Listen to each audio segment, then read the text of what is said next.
काश मैं भी बेटा होता। मौसी, मुझे पापा के साथ जाना था। आपने मुझे क्यों नहीं जाने दिया? राखी ने रोते हुए अपनी माँ सरिता से पूछा। तो सरिता बोली, बेटा, तुम्हारी परीक्षा होने वाली है ना, छुट्टियां करोगे तो स्कूल में पढ़ाई कैसी होगी? यह कहते कहते सरिता किचन का काम निपटाने में जुट गई। दरअसल यह सवाल राखी पिछले 2 सालों से अपनी माँ से पूछ रही थी, लेकिन राखी के इन सवालों का सरिता जी के पास सटीक जवाब नहीं था, या शायद वो उसका जवाब देना नहीं चाहती थी। सरिता भी जानती थी कि उसके सवाल का जवाब नहीं था, इसीलिए वो हमेशा उसके सवाल पर नजरें चुरा लेती थी। कभी कभी तो उसकी भी आंखें भर आती, एक गहरा दर्द उसके चेहरे पर पसर जाता। तभी सरिता जी का बेटा सुशांत उनका पल्लू पकड़कर हिलाते हुए बोला, मम्मी, खाना कब दोगी? तो सरिता जैसी अतीत से बाहर निकलते हुए बोली, हाँ बेटा, अभी लेकर आती हूँ। तब तक तुम राखी को भी बुला लाओ। पर राखी तो हमेशा की तरह पार्क के उस खाली बेंच पर जा बैठी थी, अपने सवालों के जवाब तलाशने, जहां से हमेशा निराश ही हाथ लगती थी। इसीलिए वो और भी दुखी थी। राखी अपने पापा के साथ बस अड्डे तक गई थी। कितने ही सवाल उसके चेहरे पर उभर आए थे। सब अंदर ही अंदर घुमड़ रहा था, जो बाहर आने को बेताब था। वह अपने पापा से बहुत कुछ पूछना चाहती थी और बहुत कुछ कहना चाहती थी, पर कुछ नहीं कर पाई। बस सर झुकाए पैरों के नखुनों से मिट्टी कुदरती रही। जैसे ही आई, राखी के पापा ने राखी की तरफ अपराध भाव से देखा। उनकी भी आंखें सहज हो उठी। राखी चाहती थी कि उसके पापा कुछ दिन और उसके साथ रहते, पर उनके पास छुट्टी नहीं थी। उन्होंने अपना हाथ राखी के सिर पर फेरा और तुरंत बस में बैठ गए। बस और पापा दोनों राखी के आंखों से ओझल होने लगे थे और उसकी बड़ी बड़ी आंखें दूर तक बस का पीछा करती रही, जब तक कि पापा और बस दोनों आंखों से ओझल नहीं हो गए और फिर वही बैठकर रोने लगी। जब सुशांत राखी को पार्क से बुलाने गया तो उसने देखा कि राखी एक बेंच पर अपने घुटनों के बीच अपना सिर झुकाए बैठी थी और रो रही थी, पर उसकी आवाज उसके गले में गूंज कर रह गई थी। सुशांत बोला, चलो राखी, जल्दी खाना खाते हैं, हमें बुला रहे हैं। एक दो बार बुलाने पर तो राखी ने कोई जवाब नहीं दिया, पर जब तीसरी बार और जोर से बोला, तब उसने अपना सिर ऊपर उठाया। आंखें लाल होकर सूज गई थी और गालों पर आंसुओं की धारा बह गए और सूख गए थे। उसने कहा कि मैं घर नहीं जाऊंगी, तुम चले जाओ। अरे ऐसा मत करो, चलो ना, वरना माँ गुस्सा होगी। सुशांत ने उसे जबरदस्ती उठाते हुए कहा। तो राखी बोली, भैया, सच सच बताओ, आप जानते हो ना, मेरी माँ ने मुझे अपने पास क्यों नहीं रखा? मुझे क्या पता राखी, तुम बस यहाँ से चलो और मैं कुछ नहीं जानता। नहीं भैया, बताओ ना, आप ही तो कहते हो कि मेरी माँ मुझसे प्यार नहीं करती है। तेरी माँ मुझे सड़क से उठाकर लाई थी, इसीलिए तुझे प्यार नहीं करती। अब चलो घर चुपचाप। सुशांत का इतना कहना हुआ कि राखी दन कर खड़ी हुई और जोर से सुशांत के हाथ को अपने दांतों से काट दिया। वो जोर से चीखा और घर की ओर भागा। उसे देखते ही सरिता जी घबरा गई और दौड़ते हुए पूछा, क्या हुआ बेटा, इतनी जोर से रो रहे हो? अम्मा, राखी पागल हो गई है। क्या हुआ बेटा? तब तक राखी भी अपने कमरे में दाखिल हो चुकी थी। मौसी, मेरी माँ क्या मुझे सड़क से उठाकर लाई थी? नहीं बेटा, ऐसा नहीं है। मौसी, भाई कहता है मेरी माँ सौतेली है और वो मुझे सड़क से उठाकर लाई थी, इसलिए मुझसे प्यार नहीं करती और मुझे अपने पास नहीं रखती। राखी के इतना बोलते ही सरिता जी ने उसे खींचकर अपने सीने से लगा लिया और बोली, नहीं मेरी बच्ची, भैया को क्या पता, वो तुमसे चिढ़ता है ना, मैं तुझे ज्यादा प्यार करती हूँ ना, इसीलिए। तू तो मेरी परी है और भगवान ने तुझे मेरे लिए ही भेजा है। क्या तुम मुझसे प्यार नहीं करती? क्या मैं तेरी माँ जैसी नहीं हूँ? सरिता जी की बात सुनकर राखी बोली, माँ जैसी तो हो मासी, बल्कि उससे भी बढ़कर हो, पर फिर भी मेरी माँ मुझसे प्यार क्यों नहीं करती? पापा मुझे अपने घर क्यों नहीं ले जाते, जैसे सोनी दीदी और उनकी दीदी रहती है मम्मी पापा के साथ? बेटा, तुम चली जाओगी तो सुशांत को राखी कौन बांधेगा और मेरा इतना ख्याल कौन रखेगा? मैं अकेली रह नहीं पाऊंगी ना, इसीलिए वह तुम्हें नहीं लेकर जाते। अच्छा चलो, ये सब बात छोड़ो और खाना खाओ। और हाँ बेटा, किसी को ऐसे काटते नहीं है, और मैं भैया को भी बहुत डांटूंगी, वो तुमसे ऐसी बात न किया करें। कहते हुए सरिता ने राखी को खाना परोस दिया। उस रात राखी को सरिता जी ने अपने पास बुलाया। दोनों बच्चों को सुलाकर सरिता बालकनी तक आ गई और यादों के कटघरे से निकलने की सोच रही थी कि तभी राखी के कोमल हाथों ने उसकी उंगलियां थामी। उसने पलटकर देखा तो राखी उसके सामने खड़ी थी। उसकी आंखों में अभी भी वही सवाल था। सरिता बेचैन हो उठी। 5 साल पहले सरिता बड़े विषम हालातों में राखी को अपने साथ लेकर आई थी। सरिता राखी के माँ कविता के बहन थी। उसने राखी को अपनी गोद में उठाया और बोली, तू अभी तक सोई नहीं है? मैं तो तुझे सुलाकर आई थी। तो राखी ने कहा, नहीं मासी, आज मुझे अपने सवालों के जवाब चाहिए। आज आपने मुझे जाने क्यों नहीं दिया पापा के साथ? मौसी, क्या हुआ था उस दिन माँ के साथ? आपका झगड़ा क्यों हुआ था? माँ ने आपको ऐसा क्यों कहा था कि सब तुम्हारी वजह से हुआ है? तुम ही रखो इसे अपने पास। बताओ ना मौसी। सरिता भी अभी जैसे थक चुकी थी। इन सवालों का बोझ ढोते ढोते आज नहीं तो कल उसे सच बताना ही पड़ेगा। इसीलिए राखी ने वो उसके अतीत की दास्तान सुनाने लगी। राखी, यह तब की बात है जब तुम इस दुनिया में नहीं आई थी। तुम्हारी बड़ी बहन सोनी आने वाली थी। तुम्हारी माँ ने फोन करके मुझे बताया था, वो बहुत खुश थी। पर तुम्हारी दादी, पड़ोसियों और रिश्तेदारों ने कहा कि पहली संतान तो भगवान की देन है। बेटा हो या बेटी, सब उसकी मर्जी है, इसीलिए उसका आदर करो। पर हाँ, अगर बेटा हो जाता तो आगे की चिंता ना रहती। तुम्हारी माँ की होठों की हंसी जैसे आते आते रह जाती थी और उन्होंने पहली संतान को भगवान की भेंट समझकर उसे स्वीकार कर लिया। लेकिन जब तुम्हारी दूसरी बहन रिंकी के जन्म का समय आया तो तुम्हारी माँ पूरी तरह से अस्वस्थ थी कि बेटा ही होगा। पहले बेटी को तो उन्होंने स्वीकार कर लिया था, पर इस बार बेटे की असरत बढ़ गई थी। खाने पीने का भी खूब अच्छे से ध्यान रखा जाता था। तुम्हारी दादी भी दिन रात पोते पोते की रट लगाए रहती थी। और धीरे धीरे वो दिन भी आया जब तुम्हारी दूसरी बहन रिंकी का जन्म हुआ। पूरे घर में उदासी छा गई। पूरा परिवार सन्नाटे में, खासकर तुम्हारी दादी और माँ के जो रिश्तेदार मिलने आए थे, वो भी जैसे शोक सभा में आए हो और तुम्हारी माँ के प्रति संवेदनाएं प्रकट करके चले जाते। दादी ने तो सर पकड़ लिया। अरे, कहाँ से आएगा इतना दहेज? मेरा बेटा तो कमाते कमाते ही मर जाएगा। तुम्हारी माँ रिंकी को गोद में भी उठा नहीं रही थी। डॉक्टर ने उसे समझाया, पर उन्हें कोई फर्क नहीं पड़ा। घर आने पर भी उनका व्यवहार वैसा ही रहा। बच्ची भूख से तड़पती रही, पर तुम्हारी माँ उसे गोद में भी नहीं उठाती। तुम्हारी दादी ही तुम्हारी बहन रिंकी की देखभाल करती थी।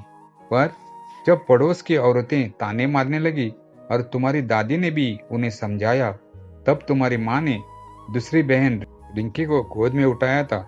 दादी कहती रही, 2 बेटी हो गई तो क्या हुआ, फिर से बेटा हो जाएगा। तो तुम्हारी माँ ने सर झुका ली थी और बहुत चिड़चिड़ हो गई थी। शरीर कमजोर हो रहा था, पर इन सब पर बेटे की चाहत हावी थी। उसने खुद को फिर से एक बार तैयार किया, मन को समझाया, मैं किसी से कम थोड़ी ना हूँ। मैं भी बेटा पैदा कर सकती हूँ। हालांकि मन के किसी कोने में तीसरी बार भी बेटी न होने का ख्वाब चल रहा था, पर पुत्र प्राप्ति का लालच किसी कांटे की तरह दिन रात उसे भेद रहा था। बिन बेटे की माँ कहलाना उसे बांझ कहलाने से भी ज्यादा कष्टदायी लग रहा था। फिर दो दो बेटियों की माँ कहलाना उसे मातृत्व को ललकार रहा था। नाते रिश्तेदार के बीच उठने बैठने में उसे संकोच होने लगा। उसे लगा कि हर व्यक्ति हर बेटे वाली माँ उसका मजाक उड़ा रहे हैं। इन तानों की मानसिकता के कारण एक बार फिर से उसके अंदर बेटे की चाहत पैदा हो गई। कहते हुए सरिता ने एक लंबी सांस ली और राखी की ओर देखा। वो एकटक सरिता को देखे जा रही थी, पर उसके मन में क्या चल रहा था यह कहना मुश्किल था। फिर क्या हुआ मौसी? राखी ने आगे पूछा तो सरिता ने आगे बोलना शुरू किया। उस दिन तुम्हारी माँ का फोन आया था। वो बहुत खुश थी। उसकी आवाज खनक रही थी। तू फिर से मौसी बनने वाली है और इस बार पक्का बेटा ही होगा। डॉक्टर ने भी यही कहा है। हमने जांच करवा ली है। तो सरिता ने भी चैन की सांस ली और बोली, बधाई हो दीदी। अच्छा ठीक है, मैं अभी व्यस्त हूँ, बाद में फोन करती हूँ। कहकर मैंने फोन रख दिया और तुरंत मैंने डॉक्टर को फोन लगाकर धन्यवाद कहा, क्योंकि अगर तुम्हारी माँ को पता चल जाता कि गर्भ में पल रहे संतान लड़की है तो उसका गर्भपात करवा देती। मुझे बेटा था, इसीलिए कहीं ना कहीं वो मुझसे ईर्ष्या भी करने लगी थी। इसीलिए मैं कुछ भी कहती तो कविता भड़क जाती है कि तुम्हारे यहाँ तो बेटा हो गया ना, तो तुम तो ज्ञान बदारोगी। मुझे शिक्षा न दो, तुमसे बड़ी हूँ, अच्छा बुरा सब समझती हूँ। तुम्हारी माँ बहुत खुश रहने लगी थी। चेहरे पर रंग निखरने लगा था। अच्छे खान पान से शरीर में भी जान आ गई थी। बेटे की चाहत में वो डॉक्टर द्वारा बताए गए सभी नियमों का पालन करती रही। समय से खाना, समय से ताकत की दवाई लेना। उन्होंने अपने कमरे में बच्चे की कई तस्वीरें भी सजा दी थी। तुम्हारी दादी भी बहुत खुश थी। उसने कहा, देखना बहू, इस बार तो बेटा ही होगा। हाँ माँ जी, इस बार तो मेरा भी जील अलग से हो रहा है। और दाई कह रही थी कि अब की बार तो पेट गोल है, बेटा ही होगा। हाँ अम्मा जी, वो दाई नेक की भी कह रही थी। तुम्हारी माँ ने खुश होते हुए कहा। तो तुम्हारी दादी जी बोली, हाँ बहू, हम सबको नेक देंगे। हमने इतने पाप नहीं किए हैं कि पोते का मुंह देखे बिना ही मर जाएंगे। तुम्हारी माँ का ख्याल रखने के लिए दादी ने मुझे बुला दिया था। खाने पीने को लेकर दादी शुरू से ही सख्त थी। नारियल पानी केसर वाला दूध में उबालती थी और न जाने क्या क्या ऐसा लगता जैसे पंसारी का दुकान आ गई है। मेरे ऊपर सब ने तैयार कर उन्हें खिलाने की जिम्मेदारी दी थी।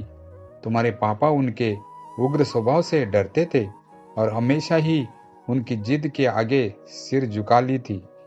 वैसे तो अपनी दोनों बेटियों से वो बहुत प्यार करते थे, पर इस बार कहीं न कहीं उनके मन में भी बेटे के पिता कहलाने का भाव हिलोर लेने लगा था।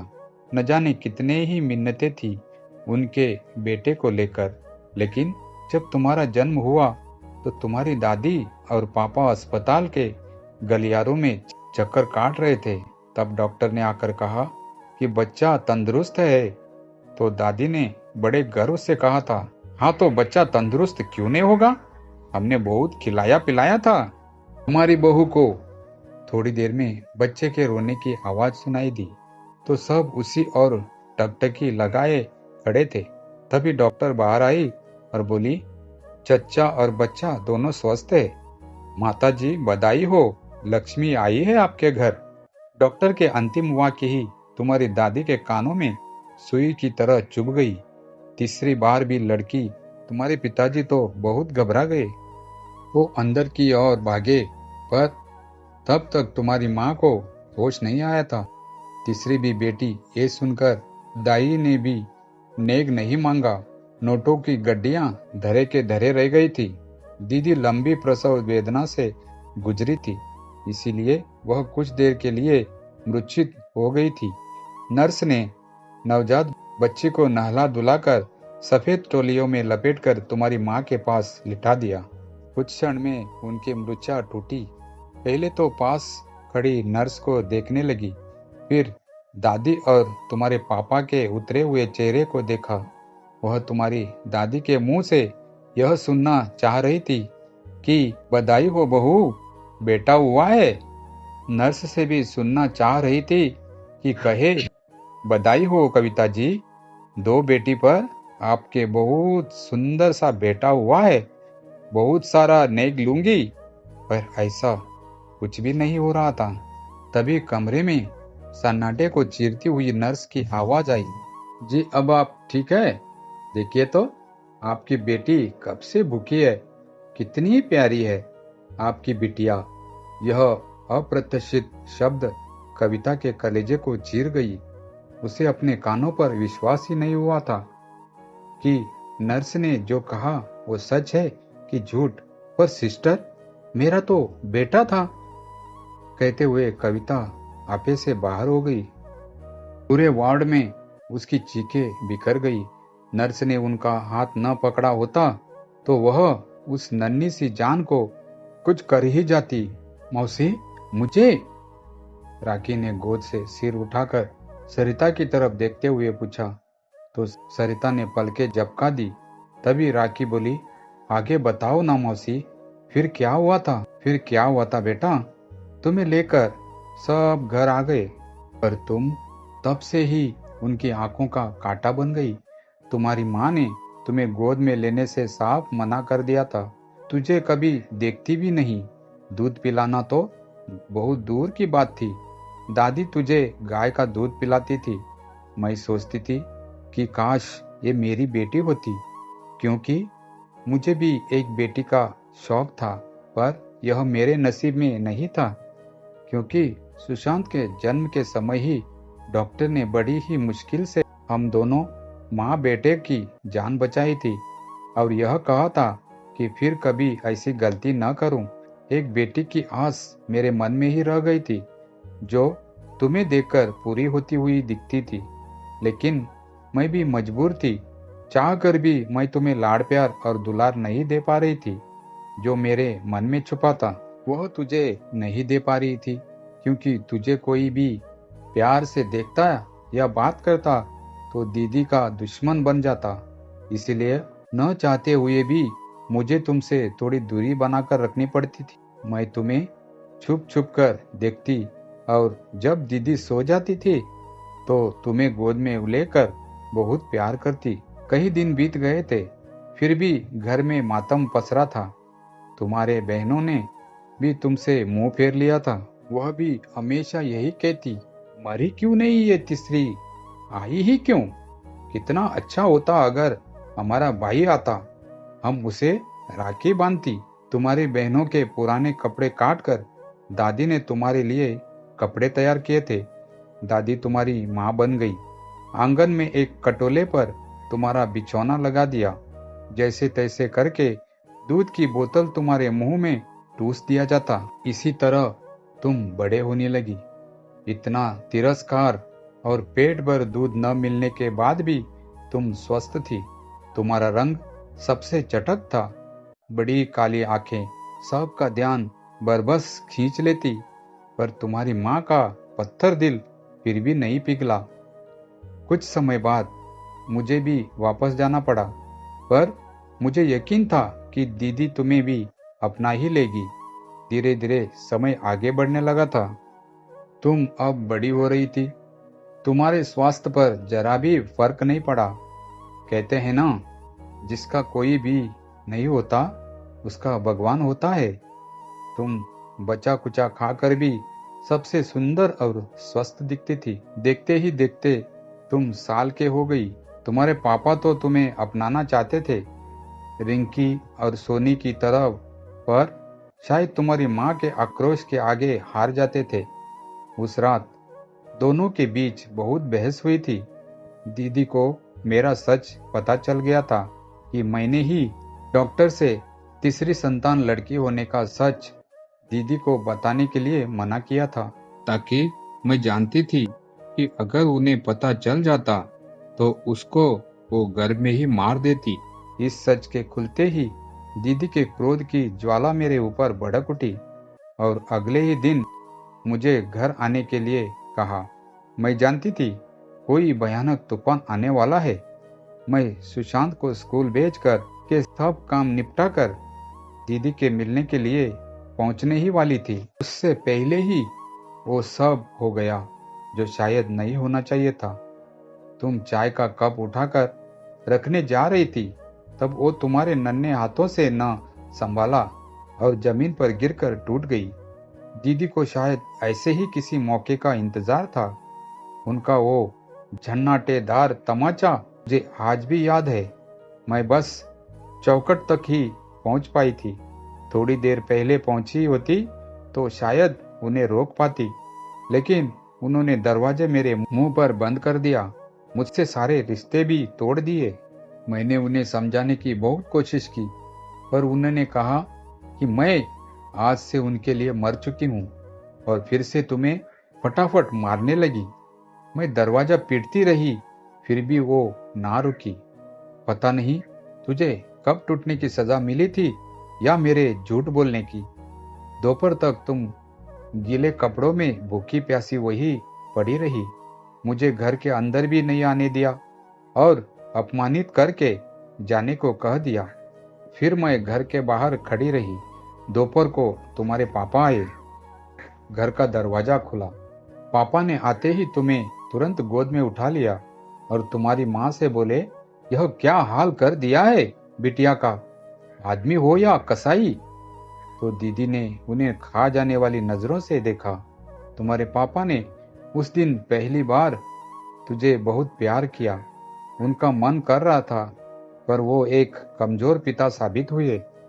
उन्होंने तुमसे कहा, बिटिया ध्यान से चला करो, तुम्हारी माँ की तबीयत ठीक नहीं है ना, इसीलिए बात बात पर नाराज हो जाती है। उस दिन से तुम्हारे मन में पापा की छवि भी किसी अपरिचित सी हो गई थी। तुम शाम तक वही अपना कोना पकड़े बैठी रही। पता नहीं खाना खाया भी या नहीं। तुम्हारी दादी खाने की प्लेट लेकर गई तो थी, पर दीदी ने उन्हें इतना डांटा कि वो उल्टे पैर वापस आ गई। शाम को मैं भी हार कर लौट आई, पर अगले दिन मैं फिर से दीदी के पास आई और उन्हें समझाने की बहुत कोशिश की। मैंने बाहर से ही कहा, देखो दीदी, इस तरह बच्चे के साथ करना पाप है। तो दीदी ने झुंझलाते हुए कहा, वो मेरी बच्ची नहीं है, मेरा तो बेटा था और डॉक्टर ने उसे बदल दिया है। मैं जानती हूँ, मेरी जन्मी नहीं है, समझी। दीदी को समझाना मुश्किल था। तुम्हारे पापा समझ गए थे कि अब तुम्हारा इस घर में रहना तुम्हारे लिए ठीक नहीं था। पता नहीं इतने विवश क्यों थे वो, यह मैं भी नहीं समझ पाई थी। हार कर उन्होंने मुझसे कहा, क्या तुम मेरी बच्ची को रख सकती हो। इतना सुनते ही मेरे चेहरे पर तो खुशी की लहर दौड़ गई और मैंने हाँ बोल दिया। मेरी तो जैसी ही मन की मुराद पूरी हो गई थी। तभी दीदी ने तुरंत एक झोले में तुम्हारा सामान लाकर रख दिया। ऐसी वो तो इसी प्रतीक्षा में थी कि मैं तुम्हें यहाँ से कब लेकर जाऊं। तुम्हारे पापा ने हाथ जोड़कर कहा कि सरिता, इस बच्ची को बचा लो, मैं सारा खर्चा दूंगा। इस तरह से दोनों की जिंदगी बच जाएगी। न राखी यहाँ रहेगी और न ही कविता का पागलपन रहेगा। तो मैंने भी मौन स्वीकृति दे दी। उस दिन तुमने बिना किसी पसंद की मेरा हाथ थामा और मेरे पीछे चल दी। तुम्हारे पापा आए थे स्टेशन तक छोड़ने हमें और तुम्हारी पसंद की बहुत सारी चीजें भी खरीदी थी, पर तुम्हारी आंखों में कोई खुशी नहीं थी। बताते बताते सरिता ने अपने कंधे पर कुछ नरमी महसूस की। देखा तो राखी की आंखों से आंसू बह रहे थे। उसने कहा, बस मौसी, उसके बाद मुझे सब कुछ याद है। पर मौसी, आज पापा क्यों आए थे मुझे लेने के लिए? क्या उन्होंने मुझे अपना लिया? और आपने जाने क्यों नहीं दिया? क्योंकि बेटी, तुम्हारी माँ की अधूरी लालसा फिर से उमड़ आई है। वह एक बार फिर से बेटे के लिए पागल हो गई है। दादी से तो अब काम होता नहीं है और तुम्हारे दोनों बहनें, वह तो काम को हाथ तक नहीं लगाती। दीदी अब घर के काम काजों में तुम्हारी माँ को परेशानी होती है। तो उन्हें लगा कि इसके लिए राखी से बेहतर कौन है। इसीलिए उन्होंने तुम्हें लेने के लिए तुम्हारे पापा को भेजा था। पर मैंने भी तुम्हारे पापा से कह दिया, हमारी बिटिया कहीं नहीं जाएगी। कह देना दीदी से, उसकी मौसी अभी जिंदा है। कहते कहते सरिता का गला भर आया। राखी अब तक सहज हो चुकी थी। उसे समझ आ गया था कि उसके पापा इतने खुश क्यों थे। राखी वहां से उठी और अपने मौसी के आंसू पोंछते हुए बोली, बस मौसी, आगे से मैं आपको कुछ नहीं पूछूंगी। आज मेरे सर से पूरा बोझ उतर गया है और आज से मैं आपको मौसी नहीं, मम्मा बुला लूंगी। इतना कहकर राखी अपनी मौसी के गले से चिपक गई तो सरिता की भी खुशी से आंसू छलक आए। तो दोस्तों, आपको ये कहानी कैसी लगी कमेंट करके जरूर बताइए। कहानी अच्छी लगी हो तो प्लीज वीडियो को लाइक करें, शेयर करें और हमारे चैनल कहानी कुंज वॉइस को सब्सक्राइब जरूर करें। Thank you.